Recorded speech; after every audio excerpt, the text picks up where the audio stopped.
গল্পকথন by Juthi চ্যানেলে আজকে শুনবেন হুমায়ুন আহমেদের লেখা ছোট গল্প সম্পর্ক। মোবারক হোসেন ভাত খেতে বসে তরকারি বাটির দিকে তাকিয়ে বললেন, এটা কি? তার গলার স্বরে দূরবর্তী ঝড়ের আভাস। মনে হচ্ছে ভয়ঙ্কর কিছু হয়ে যাবে। মনোয়ারা দূরবর্তী ঝড়ের সম্ভাবনা সম্পূর্ণ অগ্রাহ্য করে স্বাভাবিক গলায় বললেন, কি হয়েছে? এটা কিসের তরকারি? কই মাছের ঝোল। কই মাছের ঝোলে তরকারি কি? চোখে দেখতে পাচ্ছ না নাকি? ফুলকপি, সিম। তোমাকে কতবার বলেছি ফুলকপির সঙ্গে সিম দেবে না। ফুলকপির এক স্বাদ, সিমের আলাদা স্বাদ। আমার তো দুটা জিভ না যে একটায় সিম খাবো অন্যটায় ফুলকপি। মনোয়ারা হাই তুলতে তুলতে বললেন, যে তরকারি খেতে ইচ্ছে করে সেটা নিয়ে খেলেই হয়।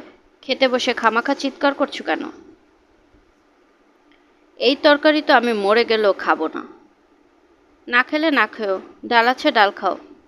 শুধু ডাল দিয়ে ভাত খাবো? মনোয়ারা তীক্ষ্ণ গলায় বললেন, এটা তো হোটেল না যে 14 পদের রান্না আছে।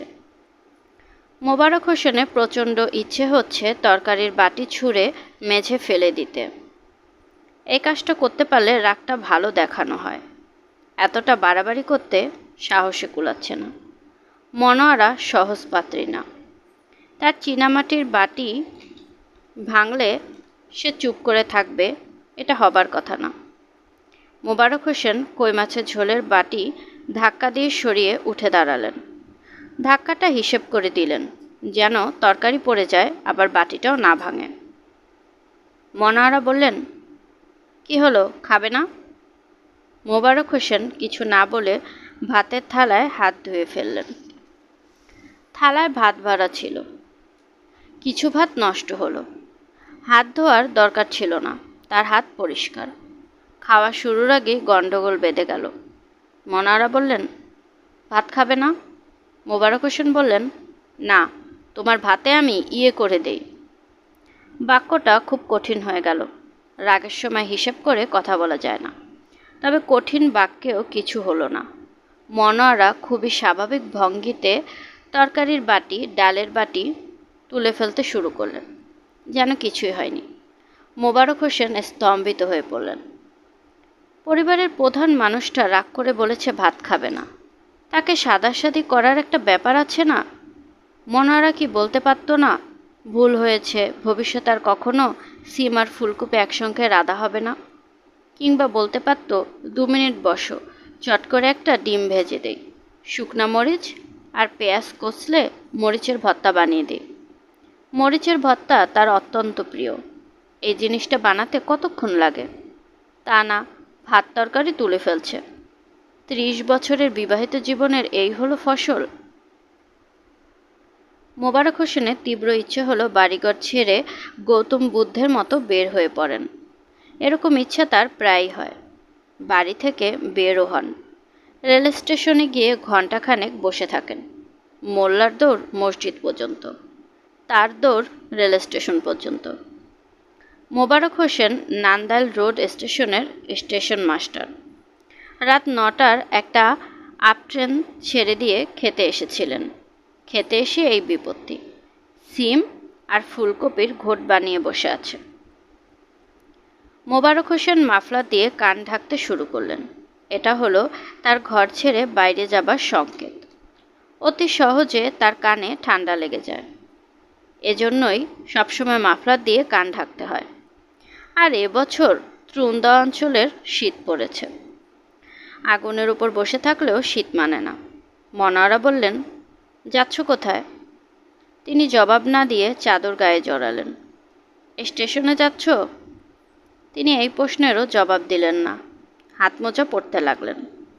হাতমোজা পরা ঠিক হচ্ছে না। মনোয়ারা মাত্র কিছুদিন আগে হাতমোজা বুনে দিয়েছেন। তার উচিত হাতমোজা জোড়া নর্দমায় ফেলে দেওয়া।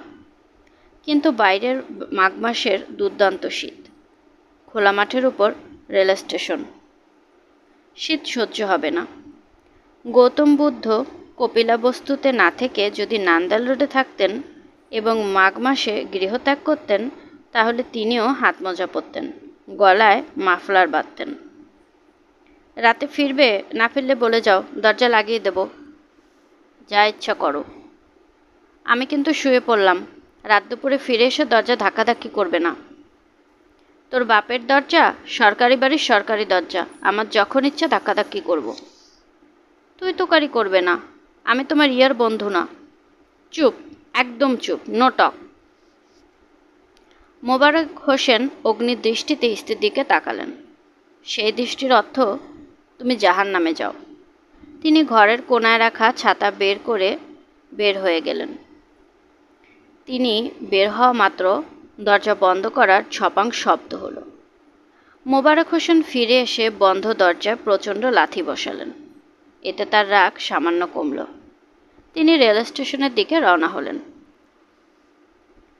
রাত নিশুতি, ভয়াবহ ঠান্ডা পড়েছে। রক্তমাংস ভেদ করে শীত হাড়ের মজ্জায় চলে যাচ্ছে। কুয়াশায় চারদিক ঢেকে গেছে। এক হাত দূরের জিনিসও দেখা যায় না, অথচ শুক্লপক্ষ, আকাশে চাঁদ আছে। মোবারক হোসেনের পকেটে 2 ব্যাটারির টর্চও আছে। টর্চ জ্বালাতে হলে চাদরের ভেতর থেকে হাত বের করতে হয়। তিনি তার প্রয়োজন বোধ করছেন না। গত 10 বছর তিনি এই রাস্তায় যাতায়াত করছেন। চোখ বেঁধে দিলেও চলে আসতে পারবেন। রেল স্টেশনের আলো দেখা যাচ্ছে। পয়েন্টসম্যান হেদায়েত স্টেশনে ঘুমায়। সে মনে হয় আছে। আজ তার বোনের বাড়িতে যাবার কথা, মনে হয় যায়নি। যে শীত নেমেছে, যাবে কোথায়? মোবারক হোসেন স্টেশনে বাতি দেখে খানিকটা স্বস্তি বোধ করলেন। হেদায়েত থাকলে তাকে দিয়ে চিড়ামুড়ি কিছু আনানো যাবে। খিদেয় তিনি অস্থির হয়েছেন। উপোস অবস্থায় রাত পার করা যাবে না। বিকেলেও কিছু খাননি। বিকেলে নাস্তা হিসেবে মুড়ি এবং নারিকেল কোড়া দিয়েছিল। এমন গাধা মেয়ে ছেলে! নারিকেল কোড়া হলো ভেজা নেতা নেতা একটা জিনিস। মুড়িকে সেই জিনিস মিয়ে দেবে না, এটা তো দুধের শিশুও জানে। 2 মুঠ মুখে দিয়ে তিনি আর খাননি। এখন অবশ্য মনে হচ্ছে নেতা নেতা মুড়ি তিনি 1 গামলা খেয়ে ফেলতে পারবেন। তবে শীতের রাতের আসল খাওয়া হলো আগুন গরম গরুর গোস্ত, তার সাথে চালের আটা রুটি। এই গরুর গোস্ত ভুনা হলে চলবে না, প্রচুর ঝোল থাকতে হবে। মনোয়ারাকে বললে সে ইচ্ছে করে করে ঝোল শুকিয়ে ভুনা করে ফেলবে। চালের আটা রুটি না করে আটা রুটি করবে এবং পরে বলবে। মোবারক হোসেনের চিন্তার সূত্র হঠাৎ জট পাকিয়ে গেল, কারণ তার চোখে ধক করে সবুজ আলো এসে পড়ল। তিনি হুমড়ি খেয়ে পড়তে পড়তে নিজেকে সামলালেন। আলোটা এসেছে স্টেশন ঘর থেকে। কেউ মনে হয় টর্চ ফেলেছে। 5 ব্যাটারির টর্চ বা এরকম কিছু। হঠাৎ চোখে পড়েছে বলে সবুজ রং মনে হয়েছে। টর্চের আলো সবুজ হবার কোনো কারণ নেই। নান্দাইল রোড রেল স্টেশনটা এই অঞ্চলের মতোই দরিদ্র। একটি ঘর, সেই ঘরে জানালা নেই। টিকিট দেওয়ার জন্য যে ফাঁকাটা আছে তাকে জানালা বলার কোনো কারণ নেই। মোবারক হোসেন যখন এই ঘরে বসে টিকিট দেন, তখন তার মনে হয় তিনি কবরের ভেতর বসে আছেন। মানকের নেকের তার সওয়াল জবাব করছেন। সওয়াল জবাবের ফাঁকে ফাঁকে তিনি টিকিট দিচ্ছেন। সব স্টেশনে একটা টিউবওয়েল থাকে। যাত্রীরা ট্রেন থেকে নেমে পানি খায়, ফ্লাক্স ভর্তি করে পানি নিয়ে ট্রেনে ওঠে। এই স্টেশনে কোনো টিউবওয়েল নেই, যাত্রীদের বসার জায়গা নেই। বছর 3 আগে 2টো প্রকাণ্ড রেন্টি গাছ ছিল। গাছ দুটোর জন্য স্টেশনটা সুন্দর লাগতো। আগের স্টেশন মাস্টার গাছ কাটিয়ে 11,000 টাকায় বিক্রি করে দেন। এতে পরে তার সমস্যা হয়েছিল, তাকে বদলি করে দেওয়া হয়। তার জায়গায় আসেন মোবারক হোসেন। তার চাকরির এখন শেষের দিকে। এই সময় কপালে কোনো ভালো স্টেশন জুটল না। জুটল ধ্যানধারা নান্দাইল রোড। স্টেশনে লাগোয়া কোনো চায়ের স্টল পর্যন্ত নেই। হঠাৎ চা খেতে ইচ্ছে করলে কেরামতকে পাঠাতে হয় ধোয়াইল বাজারে। চা আনতে আনতে ঠান্ডা পানি মুখে দিয়েই থু করে ফেলে দিতে হয়। রেল স্টেশনের সঙ্গে চায়ের দোকান থাকবে না, এটা ভাবাই যায় না। এর আগে তিনি যে স্টেশনে ছিলেন সেখানে দুটো চায়ের দোকান ছিল, হিন্দু টি স্টল, মুসলিম টি স্টল। দুটো চায়ের দোকানের মালিকই অবশ্য মুসলমান। মোবারক হোসেন স্টেশন ঘরে মাথায় এসে দাঁড়ালেন। চারদিক ধুধু করছে, জনমানব নেই। স্টেশন ঘরের সামনে থেকে তার চোখে যে আলো ফেলেছিল তাকেও দেখা যাচ্ছে না। মনে হয় কুয়াশার কারণে দেখা যাচ্ছে না। মোবারক হোসেন ঠিক করলেন লোকটাকে দু একটা কঠিন কথা বলবেন। মানুষের চোখে টর্চ ফেলা অসম্ভব বেয়াদবি। মহারানী ভিক্টোরিয়াও যদি কারো চোখে টর্চ ফেলেন সেটাও বেয়াদবি। স্টেশন ঘরে বাতি জ্বলছিল বলে তিনি দূর থেকে দেখেছেন, এটা সত্যি না, স্টেশন ঘরে বাতি জ্বলছে না। হেদায়েত নিশ্চয়ই বোনের বাড়ি চলে গেছে। মোবারক হোসেন তালা খুলে স্টেশনে ঢুকলেন। স্বস্তির নিঃশ্বাস ফেললেন। ঘরটা বাইরের মতো হিমশীতল না। উত্তরে বাতাস তাকে কাবু করে ফেলেছিল। বাতাসে হাত থেকে জীবন রক্ষা পেয়েছে। তিনি হারিকেন জ্বালালেন। তার ভয় ছিল হারিকেনে তেল থাকবে না। দেখা গেল তেল আছে, সারা রাত জ্বলার মতোই আছে। স্টেশন ঘরে তার বিছানা আছে, তোশক, লেপ, চাদর, বালিশ। খাওয়া এবং ঘুমানোর ব্যাপারে তার কিছু শৌখিনতা আছে বলে লেপ তোশক ভালো, বিছানার চাদরটাও ভালো। যদিও মোবারক হোসেনের ধারণা মাঝে মধ্যে হেদায়েত নিজের বিছানা রেখে তার বিছানায় শুয়ে থাকে, কারণ তিনি হঠাৎ হঠাৎ বিছানার চাদরে উৎকট বিড়ির গন্ধ পান। হেদায়েতকে জিজ্ঞেস করেছিলেন। সে চোখ কপালে তুলে বলেছে, আমার কি বিছানার অভাব হইছে? ব্যাটাকে একদিন হাতে নাতে ধরতে হবে। মোবারক হোসেন বিছানা করতে শুরু করলেন। শীত যেভাবে পড়েছে অতি দ্রুত লেপের ভিতর ঢুকতে হবে। ক্ষুধার যন্ত্রণায় ঘুম আসবে না। কি আর করা, নিজের বোকামের উপর তার এখন প্রচণ্ড রাগ লাগছে। রাগ করে ভাত না খাওয়াটা খুব অন্যায় হয়েছে। তার চেয়েও অন্যায় হয়েছে বাড়ি ছেড়ে বের হয়ে আসা। তিনি কেন বাড়ি ছাড়বেন? এক কাপ গরম চা পেলে এই ভয়ঙ্কর রাতটা পার করে দেওয়া যেত। মোবারক হোসেন ঠিক করে ফেললেন এবারের বেতন পেয়েই একটা কেরোসিনের চুলা কিনবেন, একটা সসপ্যান, চা পাতা, চিনি। যখন ইচ্ছে হলো নিজে চা বানিয়ে খেলেন। মুড়ির টিনে কিছু মুড়ি থাকলো, মুড়ির সঙ্গে খেজুর গুড়। শীতের রাতে মুড়ি আর খেজুর গুড় হলো বেহেস্তি খানা। ডিম থাকলে সসপ্যানে পানি ফুটিয়ে একটা সেদ্ধ ডিম করে ফেলা, গরম ভাপ ওঠা সিদ্ধ ডিম লবণের ছিটা দিয়ে খাওয়া। উফ, মোবারক হোসেনের জিভে পানি এসে গেল।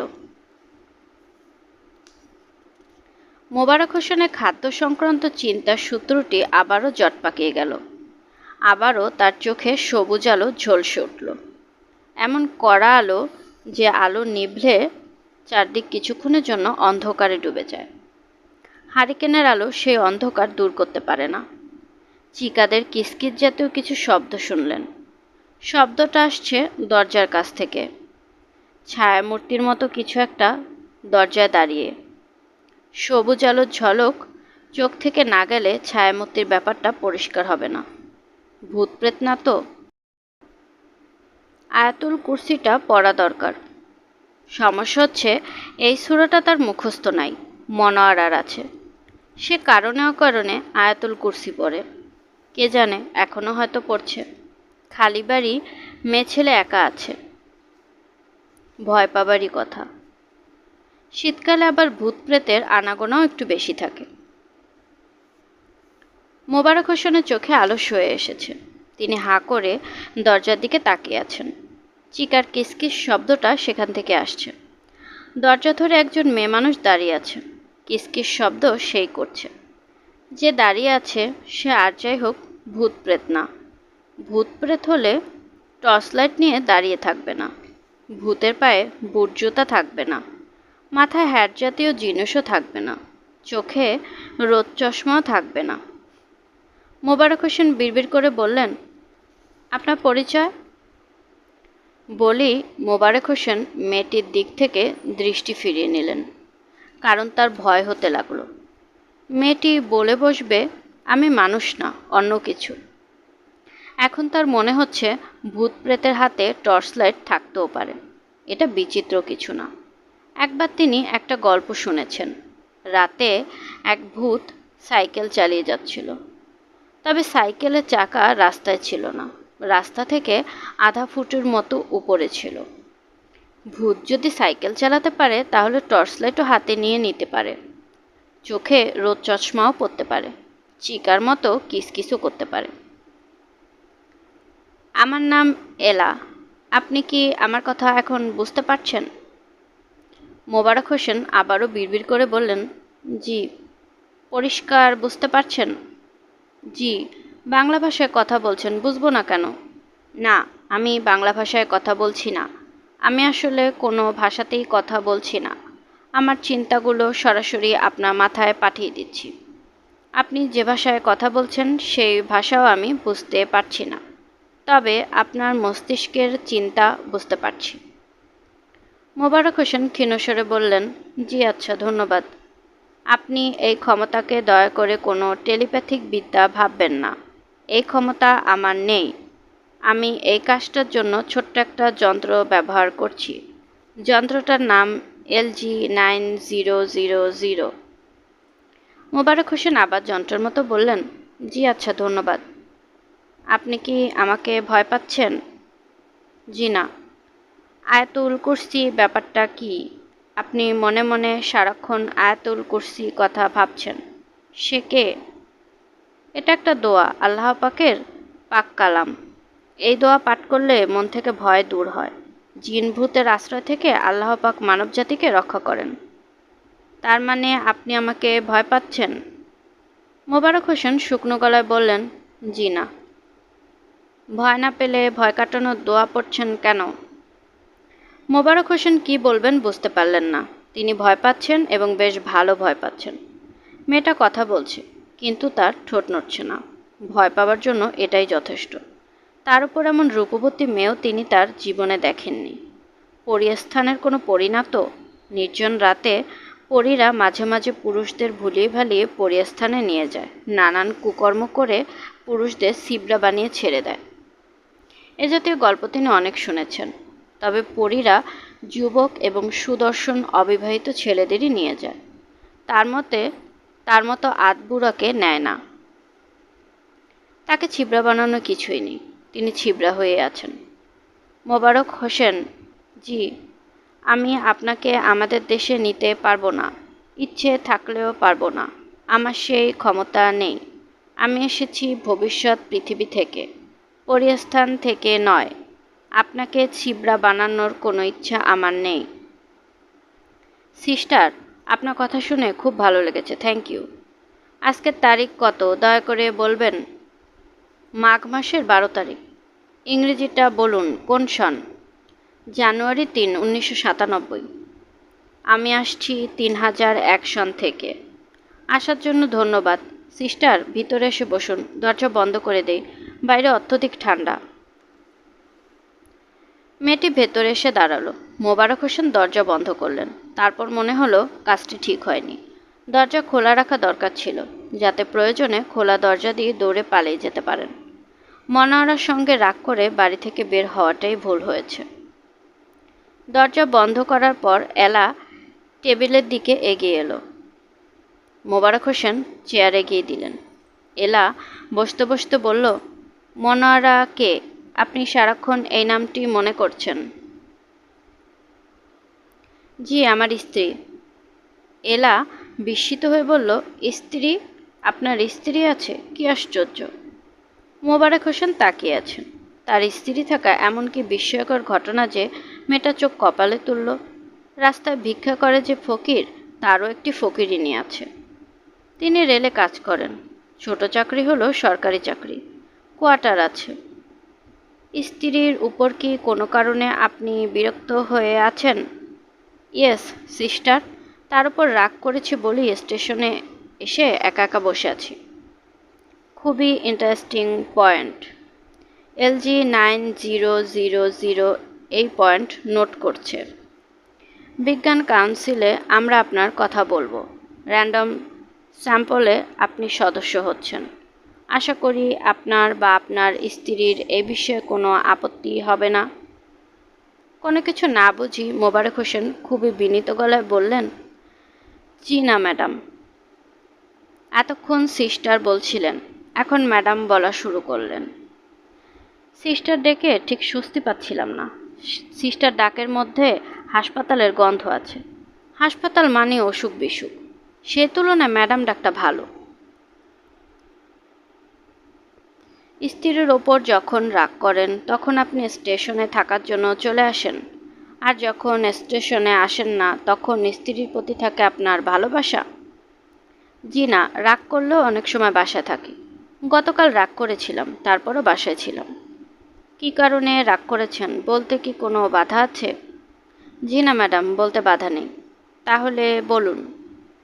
আজ রাগ করেছি কারণ আজ সে ফুলকপি আর সিম একসঙ্গে দিয়ে কই মাছের ঝোল রান্না করেছে। এটা কি বড় ধরনের কোনো অন্যায়? সিম এবং ফুলকপি একসঙ্গে রান্না করলে কি কোনো ফুড পয়জনিং হয়? আমি জানি না বলে জিজ্ঞেস করছি, আমার অজ্ঞতা ক্ষমা করবেন। সিম এবং ফুলকপি একসঙ্গে রান্না করা যায়, অনেকে পছন্দ করে, আমি করি না। অনেককে দেখবেন সব তরকারির সঙ্গে ডাল দিচ্ছে। মাছ ভাজা নিয়েছে, তার সঙ্গে ডাল। মাছ ভাজার একরকম টেস্ট, ডালের আরেক রকম টেস্ট। দুটাকে কি মেশানো যায়? তাহলে দুধ দিয়ে আর মাগুর মাছের ঝোল দিয়ে মাখিয়ে খেলেই তো হতো। আমার পয়েন্টটাকে সিস্টার ধরতে পারলেন? ধরার চেষ্টা করছি। আপনি আমাকে এক এক সময় এক একটা ডাকছেন, কখনো সিস্টার, কখনো ম্যাডাম। আপনি সরাসরি আমাকে এলা ডাকতে পারেন। ধন্যবাদ। রাগের প্রসঙ্গে ফিরে আসি। গতকাল কি নিয়ে রাগ করেছেন? চা দিতে বলেছি, চুমুক দিয়ে দেখি ঠান্ডা।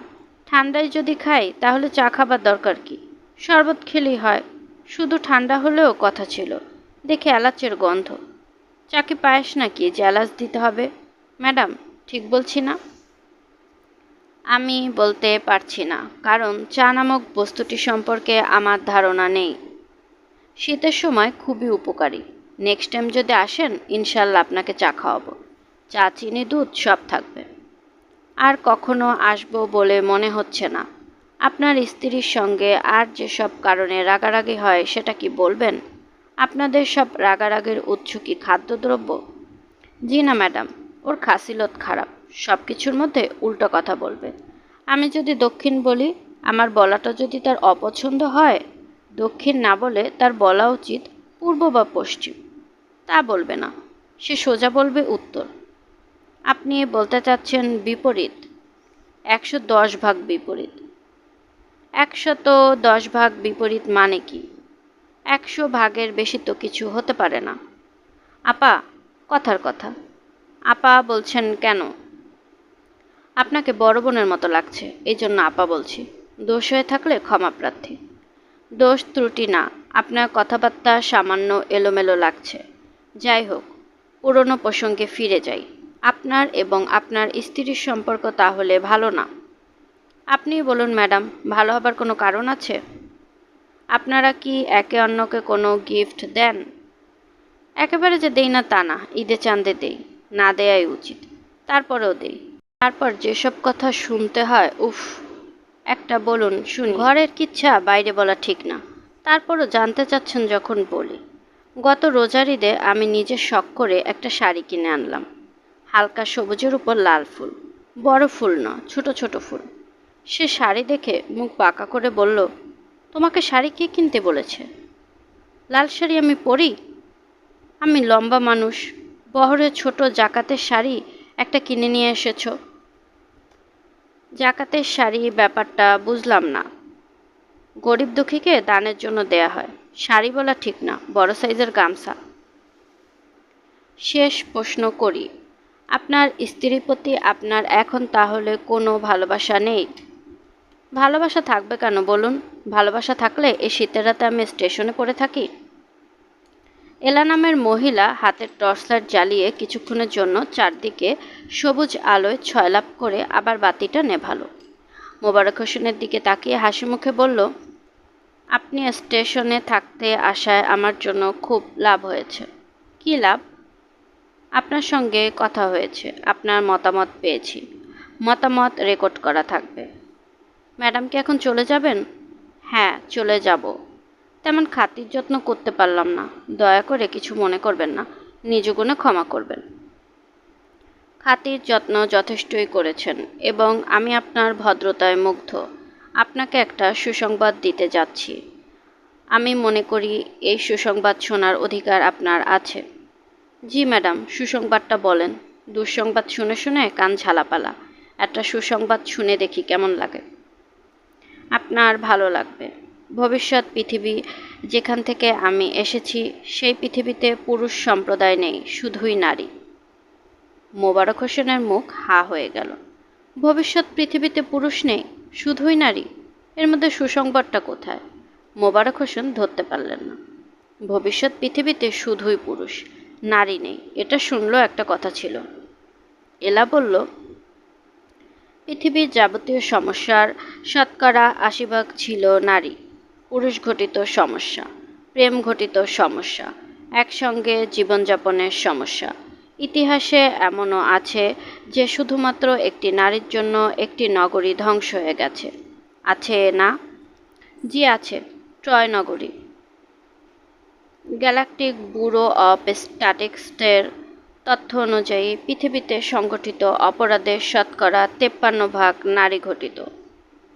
মোবারক হোসেন দীর্ঘ নিঃশ্বাস ফেলে বললেন, খাঁটি কথা বলেছেন। ধর্ষণ, এসিড মারা, নাবালিকা হত্যা, পত্রিকা খুললেই এই জিনিস।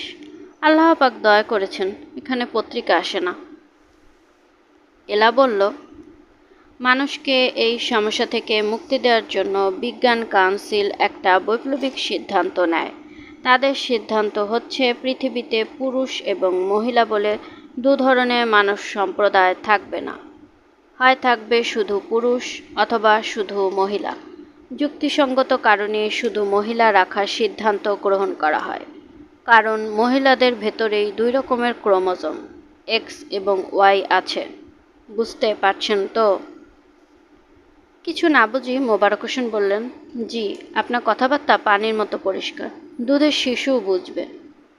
বংশবৃদ্ধির জন্য একসময় পুরুষ এবং রমণীর প্রয়োজন ছিল, এখন সেই প্রয়োজন নেই।